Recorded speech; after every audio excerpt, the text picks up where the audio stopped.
Hi everyone, welcome to the English Cast. I'm Ryan, and we're really happy you're here with us today. Hey everyone, I'm Emma. Whether you're listening on your way to work or relaxing at home, this podcast is here to help you feel more confident using real English in real life. What's been keeping you busy lately, Emma? I've actually been completely redecorating my home office this week. I moved my large wooden desk right next to the big window, and the afternoon sunlight makes the whole room feel so incredibly warm and inviting. I spent hours organizing all my favorite novels on the new shelves. That sounds like a beautiful setup for a workspace. Natural light always makes such a huge difference when you are reading. It really does. And I am so happy with how it looks. But my new vintage desk lamp don't work at all, so I have to drive all the way back to the antique store to return it tomorrow. Let me stop you right there. You said, my new vintage desk lamp don't work. That's the mistake. This is the do versus does problem, and it confuses a lot of English learners. I know. I always get confused when I try to make negative sentences or ask questions. I just pick one randomly and hope the other person doesn't notice my mistake. We are going to completely eliminate that confusion today. I use a really simple trick for this. I call it the solo S for the present moment and the time machine for the past. The solo S and the time machine. I really like how visual that is. Where do we start? Let's start right now in the present moment. If you are talking about one single person, one place, or one thing, you need the word that ends in an S, does.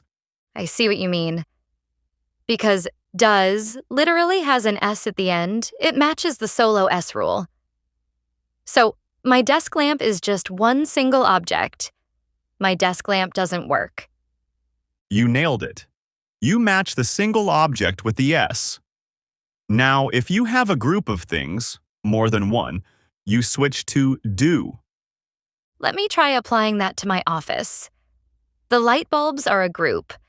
So, the new light bulbs don't fit into the sockets properly, and they keep flickering every time I turn them on.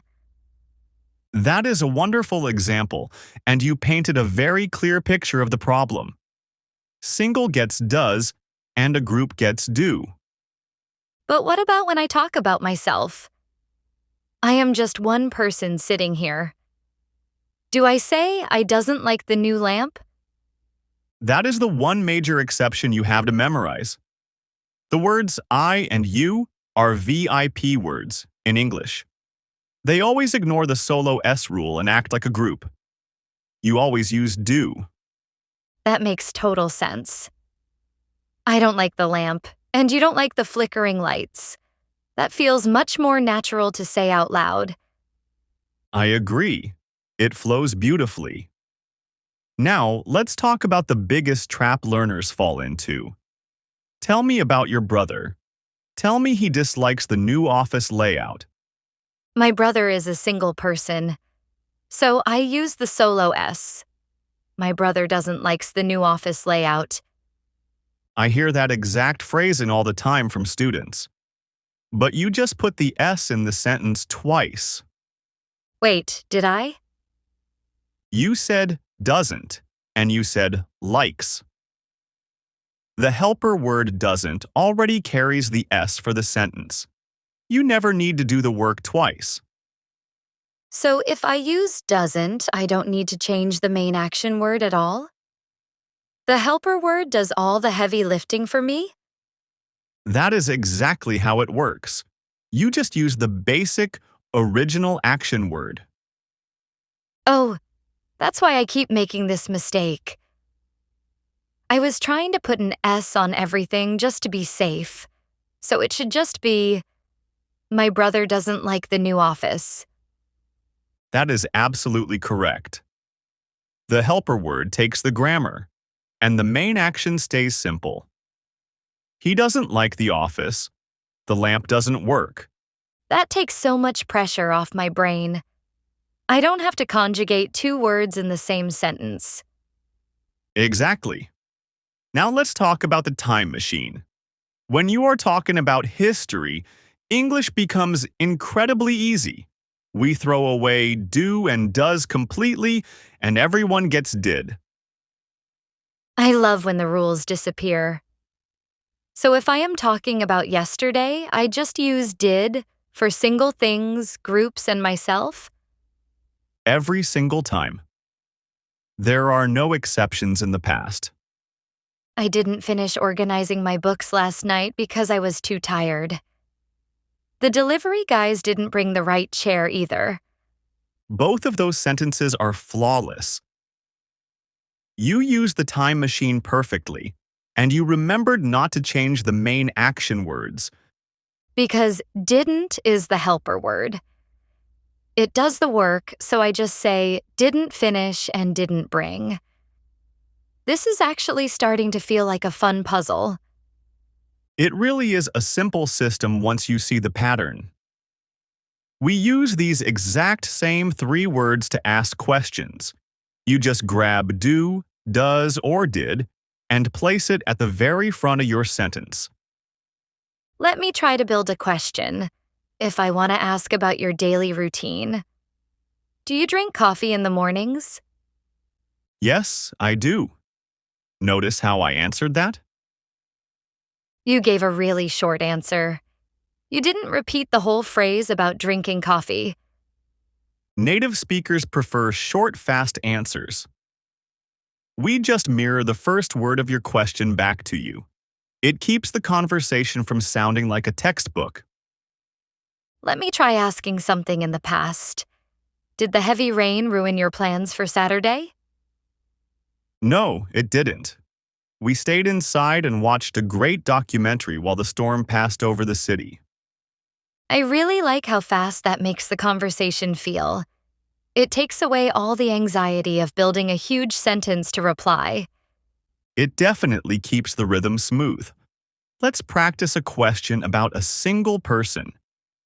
Ask me about my sister and her neighborhood. Does your sister live near the downtown area? Yes, she does. She has a nice little apartment overlooking the Central Park. That is so simple. Does she live there? Yes, she does. The helper word does all the heavy lifting again. You are getting the hang of this perfectly. Let's put this into practice right now. We are going to drop the teaching tone completely. Let's imagine we are planning a day trip to the botanical gardens this weekend. We are just two friends figuring out the details. That sounds lovely. I am ready. Do you know what time the main gates open on Saturday morning? I checked the website this morning. The main gardens open at 9, but the tropical butterfly greenhouse doesn't open until 10. That works out perfectly. We can walk through the outdoor rose garden first. Does the entry ticket include parking? No, it doesn't. We have to pay for parking separately at the small kiosk near the front gate. Did you already buy our entry passes online? Yes, I did. I have the digital barcode saved right here on my phone so we can skip the ticket line. That is a huge relief. The lines there get incredibly long. Do the gardens have a cafe inside, or should we pack a lunch? They do have a small cafe near the lake, but it gets completely packed around noon. I really don't want to stand in a long line for overpriced sandwiches. Did you want to bring a picnic basket instead? I would absolutely love that. I can make some fresh pasta salad and we can eat under those large oak trees by the water. That sounds like a perfect afternoon. Do you have a good waterproof blanket we can sit on? Yes, I do. I bought a thick picnic blanket last summer, and it works beautifully on the damp grass. Did the local weather forecast mention any rain for Saturday afternoon? No, it didn't. The sky is supposed to be completely clear, with a nice cool breeze coming off the lake. Fantastic. Does your camera still work? The spring flowers should be in full bloom right now. Yes, it does. I charged the battery last night and I cleared off the memory card so we have plenty of space for photos. Do you want me to drive? Or should we take the train into the city? The train doesn't run very frequently on the weekends, so it is probably better if we take your car. I can definitely drive. Did you want me to pick you up around 8? Yes, that sounds great. I will have the picnic basket ready to go by the front door. It sounds like we have the entire day completely sorted out. We really do. I am so excited to finally get out of the city for a few hours and enjoy some nature. Okay, let's pause the conversation right there. That felt incredibly natural, and the short answers made everything flow so quickly between us. You handled that beautifully. You used positive statements, negatives, questions, and short replies without a single hesitation or mistake. I wasn't even thinking about the grammar rules. I just listened to the helper word you used at the beginning of your sentence, and I mirrored it right back to you. That is exactly how fluency develops.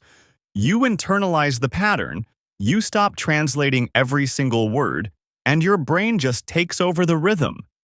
It feels so much more manageable now. The solo S and the time machine tricks really changed how I look at these sentences. So basically, just count it. One gets does, more gets do, and the past is always did. Keep it simple. That's it. All right, that brings us to the end of today's episode. We hope this conversation helped make English feel clearer and more natural for you in everyday situations. Remember, progress comes from small daily practice. If you enjoyed this episode, make sure to like the video and subscribe to the English Cast so you don't miss the next one. And as always, keep learning, keep speaking, and keep connecting. Thanks for spending your time with us. We'll see you in the next episode.